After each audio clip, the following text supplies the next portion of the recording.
What's up guys, it's Ed from TechSource and welcome to another highly anticipated video, the top 5 best desks for gaming or productivity.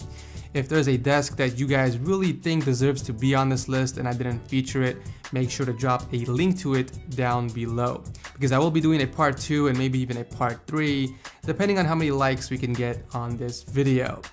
Also, everything I mentioned in this video will be listed down below, so without wasting any more time, let's check these out. So starting off the show is the Malm desk, which is an overall solid desk, and I used it for my perfect desk setup episode 1, and I completely fell in love with it. It's 55 inches in length and 25 inches in width, nothing really too big, but large enough to fit a couple monitors and even your PC. The things I like about the desk: cable management is extremely easy. There's a rack that allows you to dump your power strip on and keep majority of the cables in there so that they are not hanging down. It also comes in black, brown, and white, and it has 2 drawers which can be used for storage. There is a perfect organizer that fits the Malm desk that will help keep things separated if you do decide to go with it. I also like the flexibility during installation. IKEA actually gives you the option to put the drawer on the left side instead if that's what you prefer. Things I don't like about the desk: most monitor mounts won't work with the desk since the back end of the table is blocked off with a backboard, which means the use of clamps are impossible. And since most monitor mounts use clamps, you are pretty much SOL. Mounts like Wally are pretty much your only option since it just sits on your desk like this without any drilling or clamping. Also, the price is pretty steep, but I assure you that you are getting what you pay for. Just overall a very solid and awesome desk. I highly recommend it. Next up, we have the extremely annoying yet popular Lindemann desk that we see so many of in setup wars. The reason why it's so popular because it's simple, it's cheap, and it gets the job done. For only $30, you get a solid table that will hold up your minimalistic setup. Things I like: super small, compact, doesn't take up much space in your room, comes in a shit ton of colors to choose from. We got black, blue, white, brown, and even the legs can be modified in the color you want, which is great since you can match the color theme of your setup. And also the price, it's only $30, not including shipping. Things I don't like: too small and fragile. It's not really sturdy enough to hold up a heavy gaming PC, nor does it have enough space for a multi-monitor setup. This desk is perfect for minimalistic and or laptop setups. Number 2 is that there are no drawers. You are basically SOL when it comes to keeping stuff off of the desk. However, I do suggest picking up a pencil drawer and installing it under the desk, because this way you have some storage space for miscellaneous items. No dedicated cable management area. However, picking up an IKEA Signum rack will surely remedy that situation. If this table is way too small for you guys, the Big Brother version is only $15 more and much wider. Instead of 39 inches, you get a 59-inch surface, so basically 20 inches wider than before, giving you much more room to work with. Whether you have more monitors or speakers, whatever it is, you got space for it. Since there is no support in the middle, putting heavy things in the center will make it bend slightly, so be careful about that. Number 3 on the list is my own desk, and the reason why I'm including this is because not only have I had this for almost 3 years, but this is still my favorite desk even till today for several reasons. Number 1, it's motorized, giving me the option to lift and lower whenever I want. And 2, which is the main reason, the surface area. It's 72 inches in width, making it one of the few, if not the only motorized desk that wide. Even till today, I haven't come across another motorized desk that comes close to 72 inches. I love having all of that space since I have a bunch of stuff on it, and I feel like it doesn't really limit my ability to add whatever I want later in the future. Things I like: the enormous surface area, 72 by 30 inches to be exact. Ability to lift and lower the desk with a press of a button.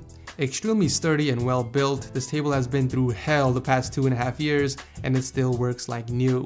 Things I don't like: the price. It's extremely expensive, ranging up to almost $900 depending on the configuration you get. No dedicated cable management trays or drawers, so you have to be creative when it comes to cable management. What I did with mine was pick up a cable raceway and slapped it on the roof of the desk and routed the cables through it with the help of cable clips, 3M tape, and Velcro straps. You guys can check out my cable management video for more info. If you must have a motorized desk, my second recommendation would be the stand desk. It's more affordable, comes with a cable management rack and drilled holes, making it a lot easier routing cables through. It's also smaller, measuring at 56 by 26 inches. Back to IKEA, we have the Hallestad.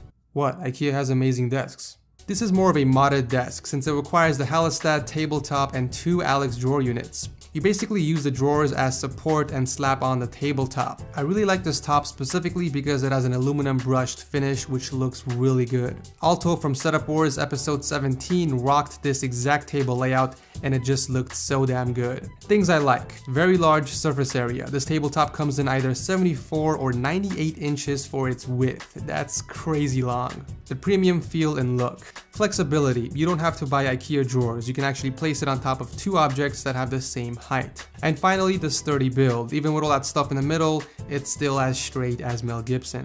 Things I don't like: it's over $100 just for a tabletop. You don't get any legs or space for cable management. And finally, since it's just a tabletop, there is a possibility of it sliding or moving around if enough force is applied to it. Finding a way to secure it from moving would be a great idea. And finally, for people out there that prefer a glass desk for God knows what reason, the Crowley desk is one of the most popular ones out there, mainly because of how simple and clean it looks. The only real problem with this type of desk is the cable management. There's really no way of hiding it. Getting a rack and putting all the cables on it will be kind of pointless since you can still see the cables through the glass table. The only other option I see is to pick up a cable sleeve like this one and hide all the cables in there, and maybe even a cable box to hide the power strip on the ground. The other problem is that glass tables are expensive. This one goes for a little over $300 for something this small. So basically you are just paying for aesthetics. As I mentioned before, all of the desks and cable management items will be linked below if anyone wants to check them out. And also link me a desk you think deserves to be in this episode so I can feature it in my next video. Leave a like if you guys enjoy my top 5 videos, and as always, I'll see you in the next video. What's up guys, it's Ed from TechSource and welcome to another highly anticipated video, the top 5 best desks for gaming or productivity. If there's a desk that you guys really think deserves to be on this list and I didn't feature it, make sure to drop a link to it down below, because I will be doing a part 2 and maybe even a part 3, depending on how many likes we can get on this video. Also, everything I mentioned in this video will be listed down below, so without wasting any more time, let's check these out.